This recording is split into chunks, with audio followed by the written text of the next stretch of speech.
mga tugangs, good afternoon and welcome back to my channel.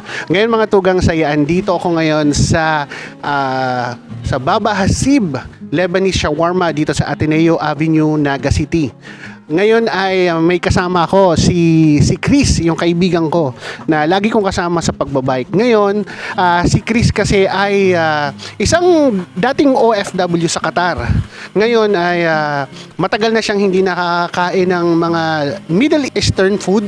Kaya sinama ko siya dito, in-invite ko siya at para matikman niya kung gaano ka-authentic yung beef shawarma rice.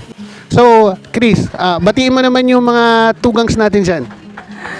Hi guys, bali first time ko kasi kumain dito sa Naga ng mga ganitong food kasi dati hindi naman talaga to karamihan, kumbaga iilan lang.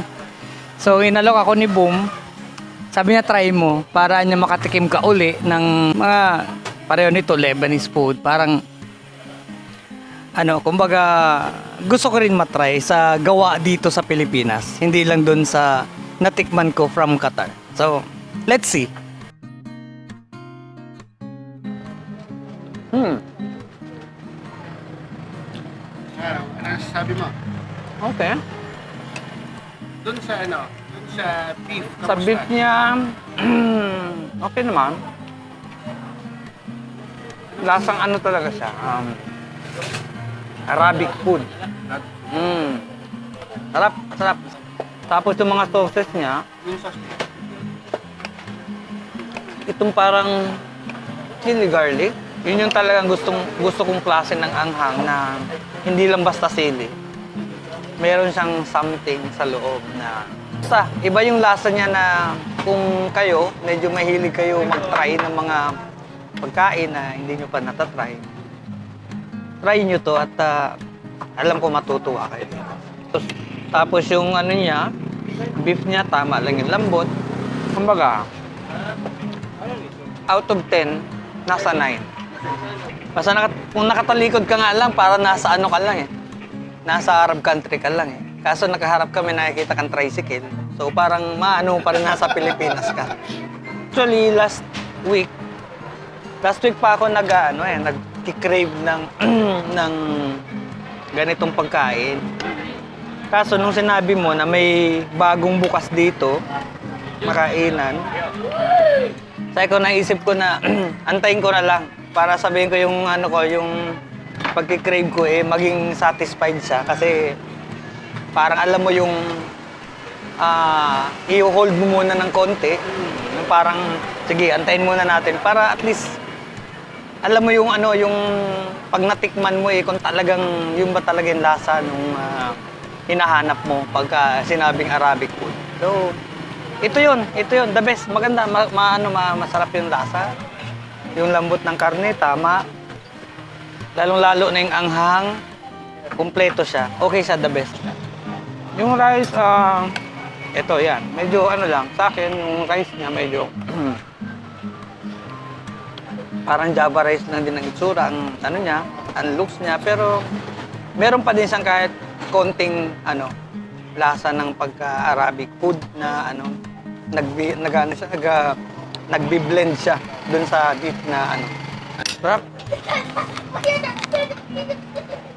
Worth trying, kung tinatawag na worth trying siya. Actually, dito sa menu na to, okay na siya. Kumbaga, tawag dito, parang tama na yung timpla niya, yung pagkakagawa, pagkakaluto, tsaka yung portion niya sa halagang 69.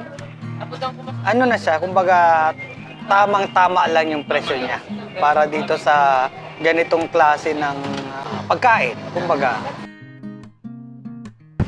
So hello mga tugangs, meron akong na-meet dito for the first time na content creator din dito sa Naga City, si Sir Isagani.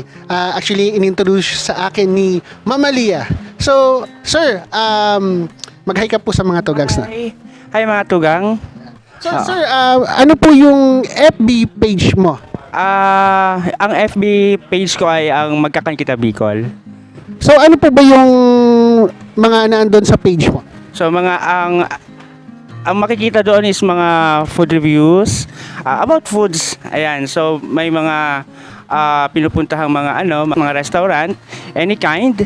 And doon sasagawa ng mga food reviews, food hopping. Ayan, and then may kasama ng lakwatsa, mga ganyan. Invite mo sila, sir, sa inyong FB page. Iniimbitahan ko ang lahat na i-like and follow ang Magkakan Kita Bicol. So, mag-guide po kayo dito para matagpuan nyo yung mga quality kainan and then mga quality foods dito sa Kamsur. So, thank you mga tugangs. So mga tugangs, after nung beef shawarma rice na kinain namin, biglang sabi ni Ma'am Aliyah is kumain ulit kami ng another set ng pagkain. Actually, ito mga tugangs, mas marami. So, ang dito sa table namin is meron kaming falafel na andito sa plate mismo. Yung pita bread. Ito naman yung hummus tabule. Itong nandito sa amin is yung falafel wrap. Tapos ito yung chicken shawarma. So makikita niyo naman mga tugangs diyan sa screen kung ano yung kakainin namin. Okay. Wow. Ito talaga yung madalas na sa Qatar na para sa akin yung napagtrabahuan kong restaurant. Actually, yung napagtrabahuan kong restaurant dati is Chinese food. Kaya lang yung mga katabi namin, yun ang mga Arabic. So nakikita ko ngayon, lahat ng mga kumakain doon is talagang ito yung mostly ang hinahanap, saka itong hummus. Bakit? Kasi yun na nga, aside from mura siya, sa isang falafel wrap, satisfied ka, bro. Freshly made, pre. Freshly made. The best ang ano niya. Nakita mo naman bro kung paano niya ginawa. 'Di ba kanina? Oo. Talagang on the spot, ika nga, on the spot. So mga tugangs, kung mag-order kayo dito mismo ginagawa yung pagkain. Hindi siya yung ginawa sa bahay, iinitin na lang. Dito mismo yung ginawa. So mga tugangs, itong falafel na to is available na rin to dito sa Ateneo Avenue.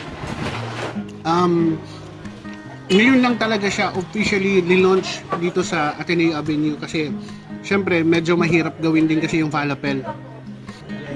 Lapit ng lasa, bro. Arabic talaga.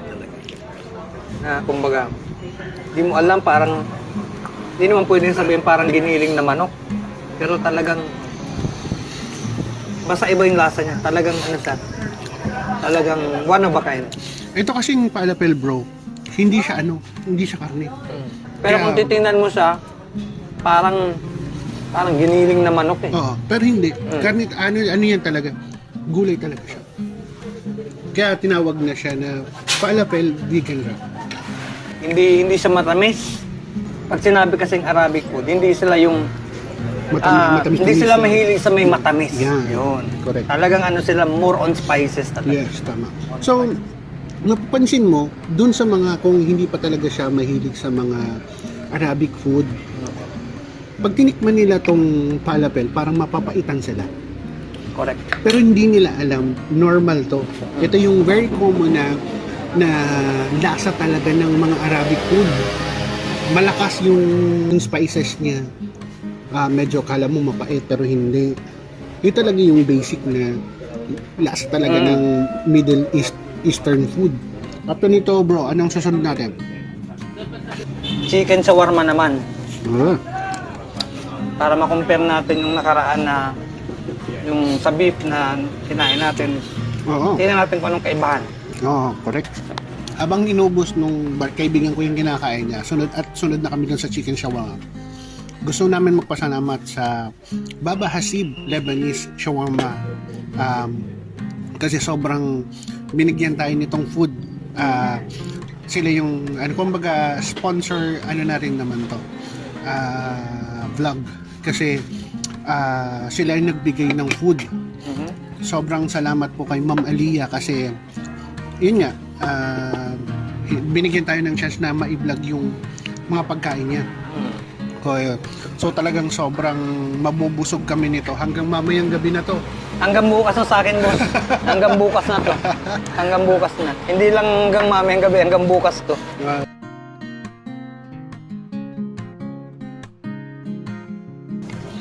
So, ikaw lang ang magre-react nito. Oo. Ikaw lang ang magre-react nito, bro, kasi natikman ko na to, nakapag-react na ako dito. Okay. Let's see.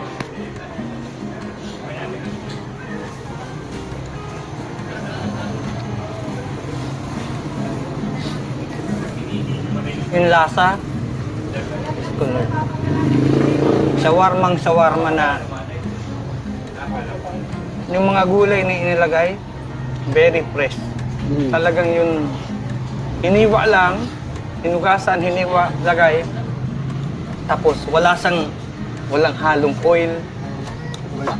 As in talagang fresh Hindi yung pagka- nagtutubig yung shawarma kasi yung iba minsan Hindi rin, walang mantika, wala ka makikita mantika. Kaya Kasi- kumbaga, aside dun sa lasa, healthy. Healthy yung ano niya. Kaya Healthy nga- yung epekto sa katawan ng tao. kaya nga maganda to, bro, doon sa mga nagda-diet. So, doon sa mga nagji-gym, maganda rin ito.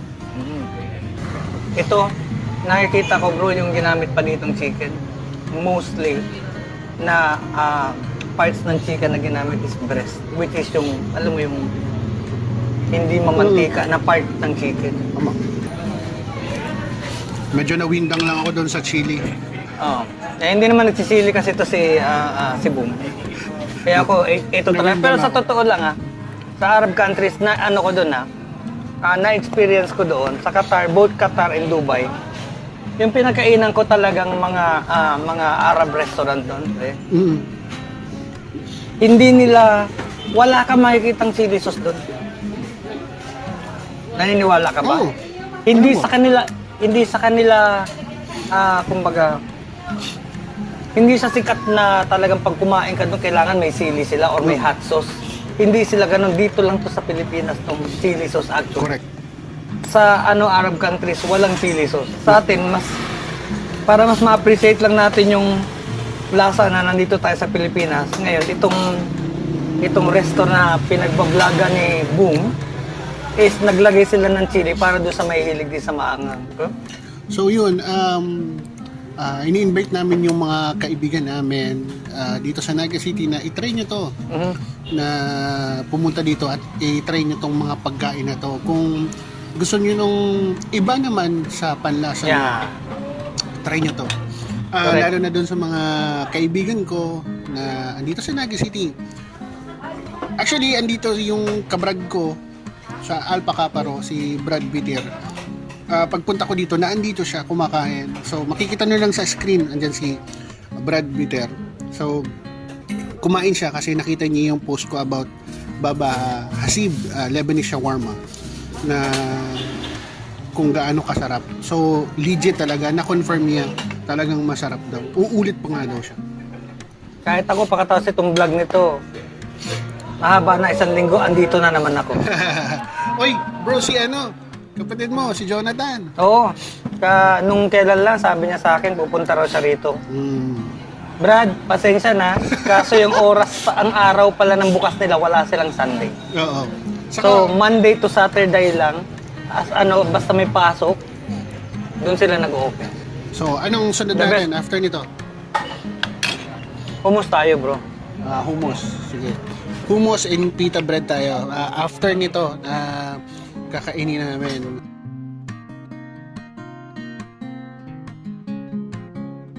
So, tuturuan natin sila kung paano kumain ng hummus Yun. with pita bread. Ayun. Brad Atan, you must try. Yan. Bro, You must Jonathan, try mo to, bro. Magugustuhan mo to.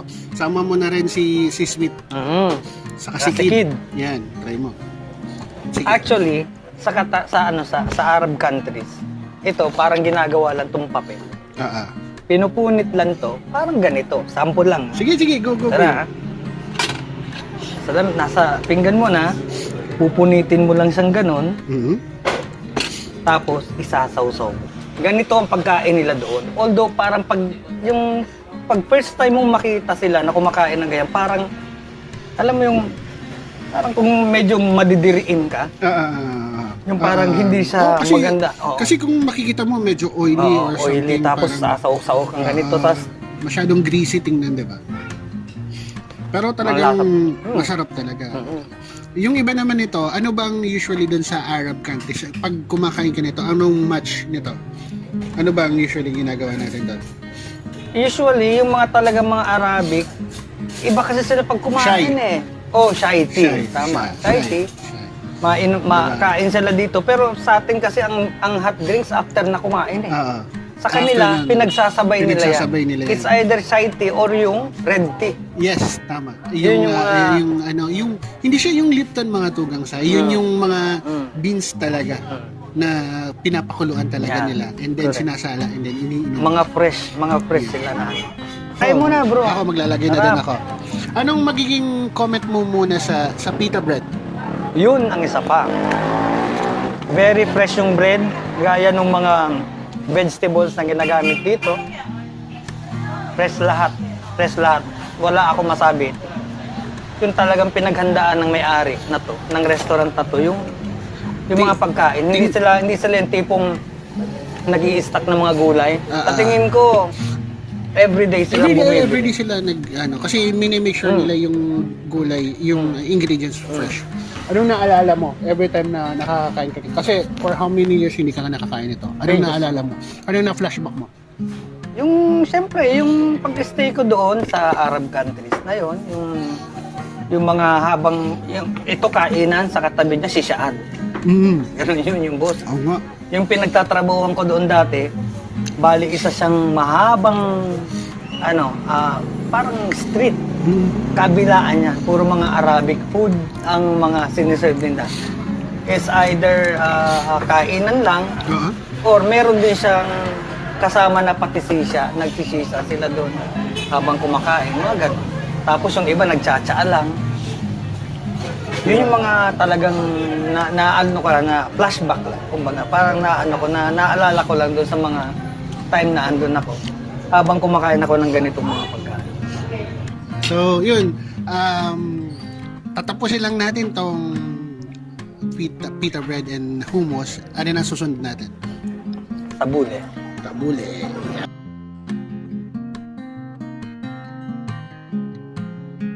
So, ito, isa na rin to sa maganda sa mga nagda-diet. Pinakasalad nila yan. Ito yung pinakasalad talaga nila. Pinakasalad. Pero ang kagandahan kasi dito sa salad nila is ng Arabic. Try Walang ko na, mayo-mayo. Walang mayo-mayo. Correct. Walang kung ano. Hindi sila mahilig sa mayonnaise. Diretso. Diretso yan. Diretso siya. Talagang gulay lang yan. Yun lang yan. Wala nang iba. Freshness ng celery, Sige. kamatis. Sige, ikaw muna mag-comment dyan. Kasi ikaw ang guest ko, Masarap. commentator ko eh. Masarap. Masarap. Kasi nung nalaman ko kinausap ko yung may-ari, talagang pala talaga. Pure Lebanese pala talaga. Oo naman. Tapos yung kwento niya sa akin is, papa niya is cook. Ngayon, sabi niya sa akin is, habang tinuturuan daw siya magluto ng papa niya, pag meron na wala na kaunting lasa doon sa ginagawa niyang pagkain, pinapaulit sa kanya.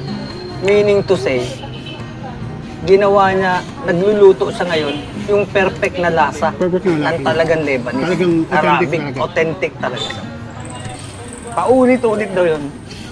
Pag pinapaluto siya, kumbaga, hanggang sa natuto siya. Ngayon, eto, Doon sa mga first timers mga bro, talagang hindi nila magugustuhan to.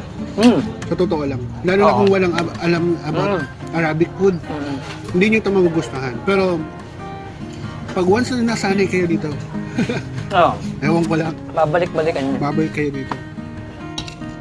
Presyo, ang talagang dito, isa sa mga, of course, syempre ang pinakauna is yung lasa. No? Oo. Pangalawa, yung presyo. Pumunta kayo dito. Yung price nila very affordable sa lasa at sarap na pagkain. Yun yun. Tapos isa pa, yung location na din. Oo, yung location. Open, nasa open siya. Hindi mainit. Diba? Pag umulan, hindi ka naman mababasa. Ito yung falafel actually. Hindi lang siya nilagay sa wrapper. Yes, totoo. Siya pa rin yun. Oo. Pareho lang. Kumbaga, Matitap. yung lasa, okay. Yun nga, wala lang bread. Medyo light lang siya ng konti kasi wala siyang pita bread.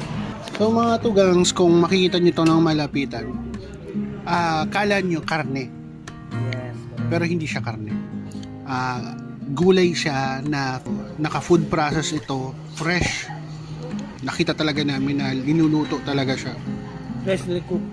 Freshly cooked lang talaga. At yun nga, ginawa lang to ni Ma'am Alia kasi andito tayo.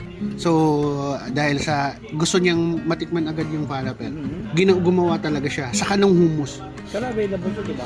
Magiging available na siya. Available na siya to be exact. Today. So, kaya nga naandito tayo. Shoutout pala dun sa kapatid kong mahilig sa falafel kay Ate Joy. Next time babawi ako. Hindi kayo magsisisi sa pagpasal nyo dito. Tama lang pala yung oras sa pagpunta natin dito, man.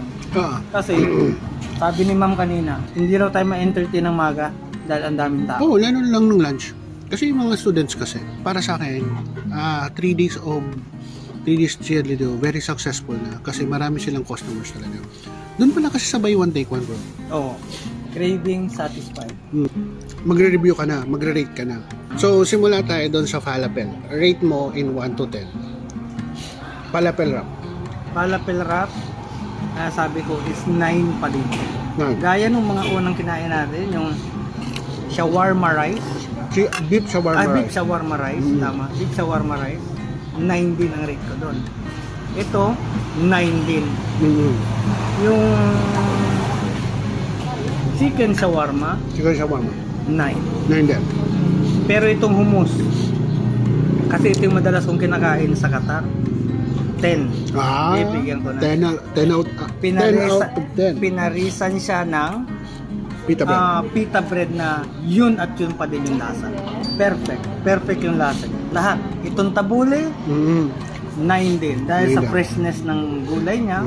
Kaya lang, pareho lang sinabi ko, hindi naman talaga ako palakain niya, so hindi ko talaga alam yung talagang original na lasa niya. Okay? Yung falafel na walang wrap. Yun, almost the same din. Nawala lang yung wrap. So kasi yung ano niya, yung laman niya kasi, yung pa rin yun. Oo. Tapos yung gulay, andun lahat. Pero at least kasi matitikman mo yung falafel na walang kasamang gulay. So, kamusta yung falafel? 9. It's a 9. 9 pa rin sa akin. Hap? Diba? Wala siyang itatapon. Kumbaga, ang ano niya, ang lasa niya, lahat worth it yung ano, yung pagpunta mo rito, kung taga saan ka man, kung taga saang probinsya ka man, pupunta ka rito, titikman mo, hindi ka magsisisi. Mag-like pala kayo mga tugangs doon sa FB page ng Baba Hasib Lebanese Shawarma. Kasi ano siya, para updated kayo doon sa mga lulutuin ni Ma'am Alia for the day. Yes. Kasi minsan hindi siya nagluluto ng falafel or ng hummus with pita bread. So baka pagpunta nyo dito is hindi siya available. So lagi nyong i-check yung FB page ni Ma'am Alia. Tapusin na natin to. All in all, Ano? 9 out of 10 overall. Pero yung hummus mo, yung hummus Yun sa kayo, talaga ang ang 10 talaga sa'yo. Ayan. Bang tinatapos namin itong mga tugas yung kinakain namin, gusto ko magpasalamat sa Baba Hasib Lebanese Shawarma kasi for inviting us kay Ma'am Alia sa pagpunta namin dito at hinandaan kami ng pagkain na masasarap na Arabic food talaga na masarap talaga. Ngayon, punta kayo dito mga tugangs. Ini-invite ko kayo pumunta dito. Pwede nyong itry to kung hindi pa po kayo familiar sa mga Arabic food. Ito na yung time, yung chance nyo na matry itong pagkain na ito. Ano po? Saka very affordable. So yun, may papasalamatan ka rin ba o something? Yun lang resto na kinainan natin, bro. Maraming salamat. Si Ma'am Alia, thank you so much, ma'am. Inatikin mo yung the best na mga pagkain mo rito sa amin. Yan. Which is lahat naman the best. Oo. Kaya lang ibig ko sabihin, lahat yun pinatikim mo sa amin na satisfied. Satisfied. Craving satisfied. Yes. So yun, soon din magkakaroon din sila ng mga ibang menus kagaya ng sinabi ni Ma'am, baka magkaroon din sila ng mga grilled chickens or grilled meats kung ano pa man ang available. Soon makikita natin yan dun sa FB page nila. So mga tugangs, maraming salamat ulit mga tugang sa walang sawang papanood ng aking mga vlog. At syempre yung mga food reviews at tumutulong kasi po ako mga tugang sa mga small business dito sa Naga City. Ang ginagawa ko po ito is for free. Kasi tinutulungan ko ang mga business owners to market their businesses for free.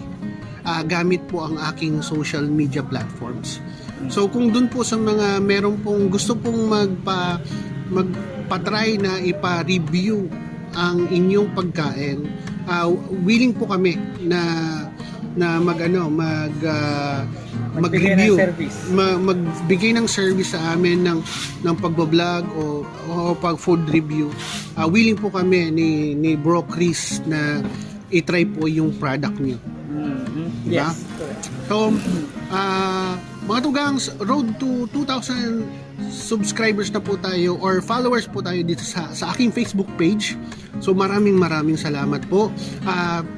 Please share po and like. At syempre, mag-follow na rin po kayo sa aking YouTube channel at Facebook page para po mas marami po tayong mapasharean nitong mga binibigay namin pong food review or sa mga ibang tourist destination dito sa Naga City. So yun mga tugangs, hanggang sa muli. Maraming salamat at always remember mga tugangs, God is good all the time.